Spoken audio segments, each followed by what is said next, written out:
Quarta-feira chegou, eu desejo uma boa tarde, quase uma boa noite para todos. E mais uma vez eu chego aqui para uma porção da palavra de Deus. Eu quero desejar que você esteja bem, na paz, na alegria que somente Deus pode dar. Você me conhece, eu sou um discípulo de Jesus da cidade de Guarulhos. E mais uma vez eu vou pedir que você abra sua Bíblia em Eclesiastes capítulo 2. Eclesiastes capítulo 2. Você sabe que eu estou fazendo aquela minha caminhada, aquela minha viagem para assim, nas páginas das Escrituras Sagradas. Estou no livro de Ezequiel, capítulo 30. Mas, algum tempo atrás, eu passei pelo livro de Eclesiastes e de lá, quantas lições eu pude tirar e eu quero compartilhar com você uma dessas lições. Eclesiastes, capítulo 2, versículo 10, diz o seguinte: tudo aquilo que os meus olhos desejaram, eu não lhes neguei, nem privei o meu coração de alegria alguma, pois eu me alegrava com todas as minhas fadigas, e isso era a recompensa por todas elas. Eclesiastes é um livro escrito pelo pregador, a maioria entende como Salomão, e provavelmente foi ele mesmo que escreveu. E você sabe que a Bíblia diz que Salomão foi um dos ricos, foi um dos homens mais ricos do seu tempo. Lá em 1 Reis, capítulo 10, versículo 23, diz o seguinte: assim, o rei Salomão excedeu a todos os reis do mundo, tanto em riqueza como em sabedoria. Tanto em riqueza como em sabedoria. Uma pena que a sabedoria dele parece que não acompanhou pela vida inteira, porque ele tomou algumas decisões que acabaram prejudicando. Mas por Salomão ser muito rico, ele diz que tudo o que os seus olhos pediram, assim, desejaram, ele teve. Talvez seja essa uma das razões da sua queda espiritual. Lá em 1 Reis, capítulo 11, diz que ele desobedeceu às ordens expressas de Deus, que Deus tinha falado, ainda em Deuteronômio, falando que o rei de Israel não deveria acumular muitas riquezas, não deveria trazer cavalos do Egito, e ele fez exatamente o contrário, trouxe cavalos do Egito, mas o principal aqui acumulou muitas riquezas. Isso está lá em Deuteronômio, capítulo 16, versículos 16 e 17. Era Deus, através de Moisés, sabendo que um dia a nação de Israel teria um rei e que o rei não deveria, assim, ter muito dinheiro, ou seja, não deveria acumular muitas riquezas. Salomão acumulou riquezas, acumulou mulheres. Diz a Bíblia que ele tinha 1000 mulheres no total, muitos bens. E por isso, durante um período da sua vida, dá a entender que ele esqueceu de Deus. Ali no finalzinho do livro de 1 Reis, a gente vê Salomão se esquecendo de Deus, inclusive adorando os ídolos das nações, que Deus também tinha assim, proibido que fizesse. E por esse motivo, inclusive, por causa dessa rebeldia de Salomão, foi o motivo de Deus ter dividido a nação de Israel em dois reinos: o reino do norte, Israel, que sumiu e nunca mais voltou, e o reino do sul, o reino de Judá, reino esse no qual nasceria assim o Senhor Jesus. Mas voltando a falar de Salomão, voltando a falar da riqueza, ele diz que tudo o que meus olhos e o meu coração desejaram, eu tive. Imagine você que está me assistindo ter tanto dinheiro, para ter tantos bens, para adquirir tudo aquilo que os seus olhos e o seu coração desejavam. Já pensou? Poder viajar para onde você quiser, a hora que você quiser, atravessar o mundo de um lado para o outro, numa boa, porque você tem condições de fazer isso? Você já pensou poder chegar num restaurante muito caro, muito chique, e falar: olha, fecha o restaurante, que hoje eu darei uma festa particular com os meus amigos? Pois é, foi exatamente isso que Salomão teve.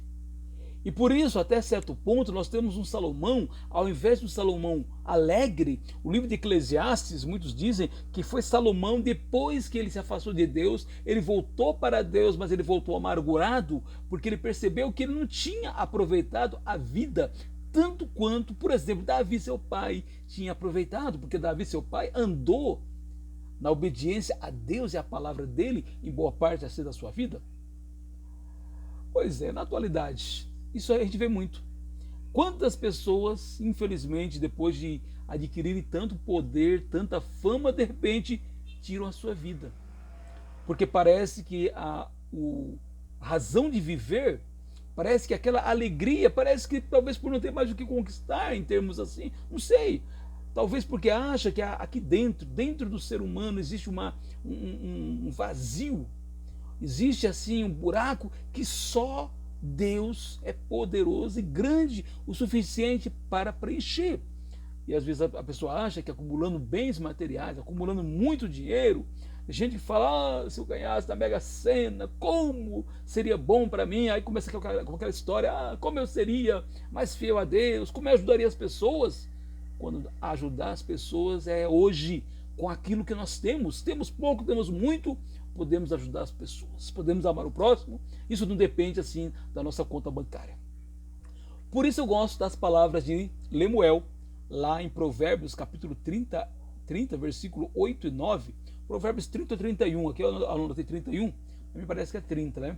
Versículo 8 e 9, ele diz o seguinte: não me des nem a pobreza nem a riqueza, dá-me o pão que me for necessário, para não acontecer que, estando eu farto, te negue e diga, quem é o Senhor? Ou que empobrecido venha furtar e profanar o nome de Deus, e profane o nome de Deus. Pois é. Você sabe, você que já tem ouvido as minhas mensagens, sabe que uma das frases que eu uso é que Deus precisa me manter em rédea curta. Na realidade, Deus precisa manter o ser humano de rédea curta. Por isso, quando confessamos Jesus como Senhor, é exatamente nós estamos dando as rédeas das nossas vidas nas mãos dele, para que ele nos segure. Sabe por quê? Porque se eu tiver muita liberdade, é capaz de eu fazer bobagem, é capaz, inclusive, de eu me afastar dos seus mandamentos e começar a achar que Deus é um estraga-prazeres na minha vida, quando, na verdade, tudo aquilo que Ele coloca na sua palavra para eu viver é exatamente para me dar uma liberdade total, uma liberdade que só tem aquele que é controlado por Deus, que entrega as rédeas da sua vida nas mãos do Todo-Poderoso. Sabe? Eu percebo que quando a pessoa tem muitos bens, muito dinheiro, a vida às vezes perde o sentido. Às vezes o medo de perder os bens faz a pessoa não ter paz. É quase o outro lado da moeda da extrema pobreza, quando a pessoa também perde muitas vezes a alegria de viver. Por isso que o autor de Provérbios, né, o rei Lemuel disse, não, eu não quero nem riqueza nem pobreza.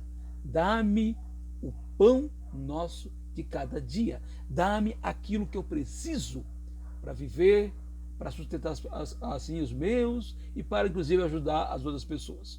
Por isso que Deus promete a nós, discípulos de Jesus, o maná. Velho Testamento, o povo de Deus tinha o maná todos os dias. Eu gosto de Josué 5,12, quando diz que depois de 40 anos que eles ficaram rodando no deserto, entraram na terra prometida, quando eles tinham acesso aos bens da terra prometida, aos frutos da terra prometida, diz que o maná cessou. Pois é, Deus nos promete, Mateus capítulo 6, versículo 33, que se nós buscarmos o governo de Deus em nossas vidas, os valores de Deus, nós seremos transformados e teremos um pão nosso de cada dia, e ele será suficiente, nós ficaremos muito contentes com aquilo que nós temos, porque aquilo que Deus dá para nós já será motivo de grande alegria. Eu não preciso viajar para um lugar distante, eu não preciso ter tantos bens para ser feliz, porque daqui a pouco eu vou explicar por que a felicidade não está nessas coisas.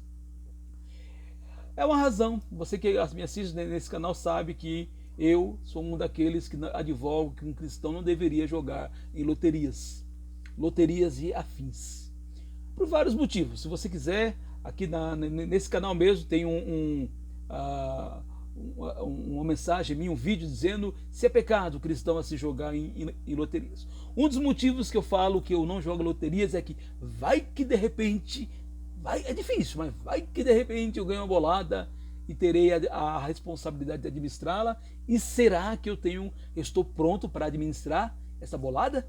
Por isso que eu não quero essa responsabilidade e por isso eu não jogo. Além disso, outra coisa que eu quero falar para você é que o nosso Deus é muito generoso. Sim, ele se compromete de que se nós buscarmos a ele em primeiro lugar, buscarmos a ele, o reino dele, a vontade dele, o governo dele em nossas vidas em primeiro lugar, todas as coisas que nós precisamos, não aquilo que nós queremos, mas todas as coisas que nós precisamos, ele nos dará. Mas sabe uma coisa? De vez em quando nosso Deus, por ser um pai amoroso, E todo pai amoroso faz isso com os filhos. De vez em quando, nosso Deus nos dá uns mimos, que eu chamo de mimos, que é um presente além da cesta básica. Quantos mimos de vez em quando o Senhor tem me dado? Ele dá o pão de cada dia, mas de tempos em tempos ele dá mimos. E isso acontece, sabe por quê? Porque nós confiamos em Deus, porque nós sabemos da bondade dele, sabemos que ele sempre quer nos dar o melhor. Tudo para quem fez esses mimos, essa alegria, essa segurança, essa certeza, é tudo para quem fez de Deus a sua morada, conforme diz o Salmo 91, né? Aquele que se habita no esconderijo do Altíssimo, faz de Deus o seu maior bem, cujo maior tesouro é ter Deus como o seu pastor, como está escrito lá no Salmo 23. E eu quero explicar aqui, Salmo: o Senhor é o meu pastor, nada me faltará. Alguns pensam que por Deus ser poderoso e sendo meu pastor, ele pode me dar tudo. Alguns, especialmente a turma que advoga a teologia da prosperidade, fala: o Senhor é meu pastor, nada me faltará, ele é poderoso, ele me dá tudo. Sim, ele pode dar tudo. Mas sabe por que nada me faltará? Porque o Senhor, sendo meu pastor, ele já é o meu maior bem. Eu não preciso de mais nada para ser feliz, para ser satisfeito, ao ter o Senhor como meu pastor. Aí você vai dizer: você vive isso 24 horas por dia? Não, lamentavelmente não. Lamentavelmente, tem dias que eu fico inseguro com o dia a dia, inseguro com o trabalho, inseguro com os governantes, inseguro com essa violência. Mas por isso que todos os dias eu volto à palavra de Deus e ela abre os meus olhos, porque ela é uma lâmpada para os meus olhos, luz para os meus caminhos. Ela é as lentes de Deus que fazem com que eu abra os olhos e veja o Senhor. E Ele, sendo meu pastor, é tudo que eu preciso. E por isso nada me faltará. Claro que isso é um aprendizado. É um aprendizado. Alguém que está começando a trilhar os caminhos de Deus não vai ter esse tipo de pensamento. Talvez até tenha teoricamente, ao ler a Bíblia. Mas falar de maneira assim, de boca cheia, é para pessoas que já viveram ao lado de Jesus, andando, seguindo o Mestre muitos anos, e ao seguir o Mestre começa a perceber o quanto o Senhor é bom, misericordioso, o quanto Ele cuida de nós. Por isso que o Paulo ele diz que isso é um aprendizado. Filipenses capítulo 4, versículo 11, ele diz o seguinte: digo isto, não porque esteja necessitado, porque aprendi, veja bem, aprendi a viver contente em toda e qualquer situação. Eis aí a minha meta. A minha maior meta é Deus tornar-se tudo o que eu preciso. Que eu possa estar contente em toda e qualquer situação, porque eu confesso. Às vezes, quando eu me sinto inseguro, às vezes, quando acontece alguma coisa, pronto, está ali eu inseguro, está ali eu preocupado. Claro que aí eu saio, passo um tempo com o Senhor, olha a palavra dele, volta.